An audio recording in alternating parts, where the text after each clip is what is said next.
आयर्याणं नमो उवाचायाणं नमो लोये सौवसाहुणं येनात्मा बुध्यतात्मैव परत्वेनैव चापरम् अक्षयानन्तबोधाय तस्मै सिद्धात्मने नमः। 24वें नंबर का श्लोक है। यह आत्मस्वरूप किस प्रकार का है? यद्भावे सुषुप्तोऽहं यद्भावे व्युत्थितः पुनः अतीन्द्रियमनिर्देश्यं तत्स्वसंवेद्यमस्म्यहम्। मतलब जिसके अभाव होने पर हम सो रहे थे, जिसके होने पर हम जाग गए, जो अतीन्द्रिय है। तो बात क्या चल रही थी? आत्मा अतीन्द्रिय है। अतीन्द्रिय यानी इंद्रियों के द्वारा जाना नहीं जा सकता है, क्योंकि उसमें आत्मा में क्या नहीं है? स्पर्श नहीं है, रस नहीं है, गंध है आत्मा में। अपन रस की बात करती, गंध है, गंध स्मेल आ सकती है आत्मा की, आती तो है। अपन सूंघ लेते कि नहीं? लोगों की खुशबू आती कि नहीं? कोई भी आता है, हर एक व्यक्ति का अपना अपना एक अडोर होता है, एक गंध होती है, ऊपर से डाली हुई नहीं, जो खुद की होती है तो वो अपनी है। जो ऊपर से परफ्यूम डिओड्रेंट डाल दिया, तेल साबुन वगैरह, वो तो ऊपर का है, लेकिन जो खुद से आता है तो अपनी गंध आती तो है। कुत्ता होता है, वो सूंघ सूंघ करके व्यक्ति को पहचान लेता है कि नहीं? हाँ तो बोलो, तो उसने पहचान लिया कि नहीं? किसी व्यक्ति को पहचान जाता है कि नहीं गंध से? तो वो गंध किसकी है? वो गंध व्यक्ति की नहीं है, वो गंध उस आत्मा की नहीं है। वो किसकी है? शरीर की है। आत्मा में गंध नहीं होती। पहचानता वो शरीर को है। वो जिस गंध को सूंघ रहा है वो जीवित होना चाहिए कि मृत होना चाहिए कि वो पहचान जाएगा?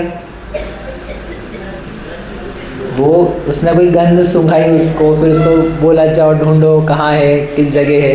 तो वो श्वान है, कुत्ता है, तो वह जिसको ढूंढेगा उस चीज़ को जीवित होना चाहिए कि मृत होना चाहिए? क्या होना चाहिए उसको कि वो ढूंढ ले? दोनों को ढूंढ सकता है। समझ में? पॉइंट ये है कि वो व्यक्ति जो जीवित है उसको भी जाके ढूंढ लेगा, मृत है उसको भी ढूंढ लेगा। इसका मतलब क्या है भाई? मृत में से तो आत्मा चला गया है, फिर भी उसने ढूंढ लिया गंध के आधार से, और जो जीवित है उसको भी ढूंढ लिया। इसका मतलब आत्मा की गंध नहीं सूंघ रहा था, वो शरीर की गंध सूंघ रहा था। यदि आत्मा की गंध सूंघता होता तो जैसे ही आत्मा गायब, बोलता रे अभी तक तो सिग्नल्स आ रहे थे, अभी कट गए, अचानक मर गया वो। तो अब मैं कहाँ ढूंढूं उसको? उधर उधर आकाश में कहीं गया है, इधर उधर। तो ऐसा हो रहा है क्या? ऐसा नहीं हो पाता है। He is still going and finding dead body parts, क्योंकि उसको जो शरीर की गंध है उससे संबंध है। कहने का मतलब आत्मा में गंध नहीं है, तो नाक से कैसे ढूंढ लेंगे? आत्मा में कलर्स नहीं है। आत्मा का कोई कलर है? कलर तो है अपना, गोरा काला नीला पीला। नीला तो नहीं किसी का, गोरा काला सांवला तो है ना। तो कलर है कि नहीं? कलर है कि नहीं? अपना कलर है कि नहीं? अपन यहाँ से जाते हैं तो कलर लेके जाते हैं कि नहीं?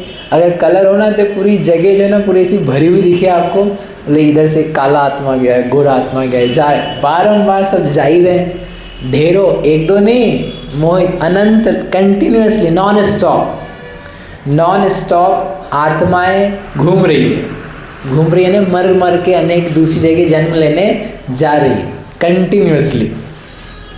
एक भी जगह ऐसी नहीं है इस पूरे विश्व की, तीनों लोकों में नीचे से ऊपर तक, जहाँ पर आत्मा जन्म लेने के लिए गमन नहीं कर रही। हर जगह जा रही, हर जगह मरण हो रहा है, हर जगह जन्म होता है। दिख रही क्या? लेके ये तो भरा भरा दिखता है पूरा अजीब सा रंग का, नहीं दिख रहा है। इसका मतलब क्या है? आत्मा का रंग नहीं है। शब्द, आत्मा में शब्द हैं, आत्मा शब्दों से बना है, ध्वनियों से बना है, आवाज़ों से बना है। जो आवाज़ को सुन करके, आत्मा को सुन करके ये कर्ण इंद्रियां जान जाए। शब्दों से बने हैं क्या? शब्दों से बना है क्या आत्मा? बोलो, कैसे पता नहीं बना है? कैसे पता नहीं बना? अपन बोलते मेरी आवाज़ सुनो, मेरे मन की आवाज़ है, मेरे दिल की आवाज़ है। कौन से दिल की आवाज़ आती है, हैं? कौन से मन की? ये सब बोलने भर की बातें रहती है। आवाज़ कुछ नहीं आती है। आत्मा में से आवाज़ें निकल करके नहीं आती कि उसको सुन लिया जाए। इसलिए वो कह रहे हैं अतीन्द्रियम। देखो ये 5 इंद्रियां, आप ये देखो, अपने को इतनी सी बात नहीं ख्याल में पड़ रही है कि अपन इंद्रियों से बस 5 चीज़ें जान पाते हैं। We just know this 5 things by this 5 senses. 5 इंद्रियों से कितनी बातें? स्पर्श, रस, गंध, वर्ण और शब्द। इसके अलावा आपने अपनी पूरी ज़िंदगी में इंद्रियों से कुछ और जाना हो तो बताओ। मन से जाना होगा, मन की बात अलग है, मन को नहीं टच कर रहे भैया। इंद्रियों के द्वारा, इन सेंसेस के द्वारा इन 5 के अलावा छठा सामान जाना हो तो बताओ। या कोई ऐसी चीज़ जिसमें ये 5 नहीं थे और उसको इंद्रियों से जान लिया, वो बताओ।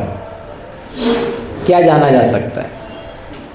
मतलब बहुत अच्छा प्यारा सोचने का विषय है कि हम क्या जान पा रहे हैं इनसे, और फिर ये देख करके दिखेगा अच्छा इसलिए ये इंद्रियां हमारे काम की नहीं आएगी। आत्मा को जानना, बाहरी सामान को जानने में यथा योग्य काम में आ जाएगी, लेकिन स्वयं आत्म तत्व को जानने वाले को, ज्ञाता को जानने के लिए इंद्रियां यूजलेस है। कैसी है? यूजलेस है, कुछ भी काम की नहीं। इसलिए अतीन्द्रियम। इंद्रियां सारी की सारी, पहले कहा था एक बार, अपन ने शुरू के श्लोक पढ़े थे, बाहर खुलती है। इंद्रियों के सारे जो पर्दे हैं, उसके जो फोकस एंगल क्या बोलने चाहिए, लेंस है, वो सब कहाँ खुल रहे हैं? बाहर। कोई भीतर खुलता है, जबान है, जबान का भीतर गले का स्वाद ले सकते हो क्या? बाहर की सामान की तरफ आंखें, बाहर की तरफ कान, बाहर की तरफ स्पर्श नादिक इंद्रिय, बाहर का सामान, भीतर का कुछ टच कर सकते हैं क्या? नहीं। गंध कहाँ की? भीतर की गंध आती है क्या? नाक की गंध आती है आपको कभी? नाक के भीतर के सामान की आएगी तो आप जी नहीं पाओगे। आएगी यदि तो आप जी नहीं पाओगे। बाहर की गंध आती, सारे ढक्कन उसके जो खुले हैं वो आउटर, बाहरी हैं, भीतरी नहीं है। उसके फोकस ऐसे हैं, ऐसे नहीं है, ऐसे खो भी नहीं सकते। तो वो बाहर के सामान को ही जानने में यूज आएगी ना, भीतर को कैसे जान जाएगी?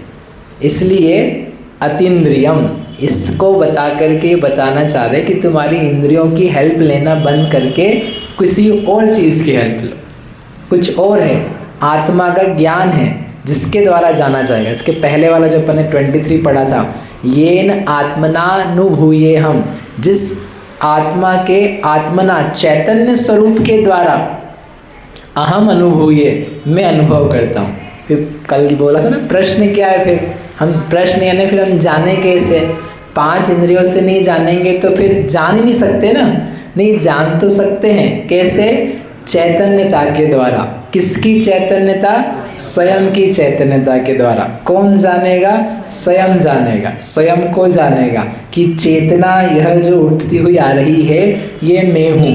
देखो ये जो भाव है, ये कौन सी इंद्रिय से आप अनुभव करोगे? ये उठती हुई चेतना है, आपको अनुभव में कुछ आ रहा है, फील हो रहा है, ये आप कौन सी इंद्रिय से अनुभव करो? आपको कुछ लग रहा है मैं हूँ, कौन सी इंद्रिय से आप करोगे? आँखों से, स्पर्श से, रसना से, विच वन? मन से कहोगे। और मन यानी ज्ञानात्मक है, ज्ञान के द्वारा। मतलब इंद्रियों का यूज नहीं करके अपन कुछ और करेंगे, इंद्रियों के प्रयोग से बच करके अपने ज्ञान के प्रयोग पे आएंगे तो संवेदन के नज़दीक आते हैं और उसमें ही तल्लीनता होती है तो अनुभव आता है। आँखों के विषय से बचोगे तब तो इधर ध्यान दे पाओगे, मैं जानता हूँ, ये जाननहार मैं हूँ। दिखने वाला मैं नहीं हूँ, मैं स्पर्श रस से शून्य हूँ, ज्ञाता हूँ, संवेदन स्वरूप हूँ। ये सुन रहे हो, ये तो कर्ण इंद्रिय से सुन रहे हो, ये आपकी स्वयं की अनुभूतियाँ आ रही है। स्वयं आप बैठ करके एक आपको फीलिंग्स आ रही है, लहर चल रही भीतर कि ये ऐसा ऐसा ऐसा स्व है। वो किसी भी इंद्रिय के विषय का विषय नहीं बन रहा। इंद्रियों का प्रयोग नहीं कर रहे आप उस समय। जैसे कि आप आँखों का प्रयोग कर रहे हो, कानों का कर रहे हो, राइट, वैसे आप समझ रहे हो भीतर, उसमें किसका प्रयोग कर रहे हो, कौन सी इंद्रिय का, किसी का नहीं होता है उस समय, आपके चैतन्यता के द्वारा होता है। तो जैसे अभी किसी विषय में दिया है उपयोग, शब्द में दिया है, वैसे के वैसे अपना स्वरूप अतीन्द्रिय है, ऐसा उसमें विषय उपयोग फोकस दिया जाए तो क्या होता है, संवेदना आती है। तो अनुभव निकल के आता है, अनुभव के नज़दीक आता है व्यक्ति, हाँ है ऐसा, सत्य है, ये झूठा नहीं है, काल्पनिक नहीं है, ये मुझे स्वयं को हो रहा है। हम इतने बड़े चेतन आत्मा हैं, शरीर वाले नहीं है, शरीर से भिन्न वाले, ये फीलिंग आती है। उसके लिए क्या करना होता है, उपयोग देना होता है। जैसे आप सुनने के लिए दे रहे हो, समझ में आ रहा है कि नहीं? क्यों समझ में आ रहा है? क्योंकि आप उपयोग लगा रहे हो। मैं बोलता हूँ तो समझ सुनने में आएगा क्या? नहीं आएगा। If you are not paying attention, आप ध्यान नहीं दे रहे हो तो सिमिलरली इधर आप दोगे 5 इंद्रियों से हट करके अपने आप से भीतर से, तो क्या होगा, तो प्रयोग होने पर संवेदन होता है। इसलिए इंद्रियां काम की नहीं है आत्मा के लिए, आत्मज्ञान के लिए। इसलिए उन्होंने लिखा है एक जगह, इंद्रिय ज्ञान ज्ञान नहीं है, क्योंकि इंद्रिय ज्ञान से ये सब पुद्गलों का, बाहर का चीज़ों का ज्ञान होता है। हमें किसको जानना है? खुद को जानना। तो ऐसा अतीन्द्रियम अहम, ठीक है। तो महावीर भगवान की जय। मंगल मूर्ति परम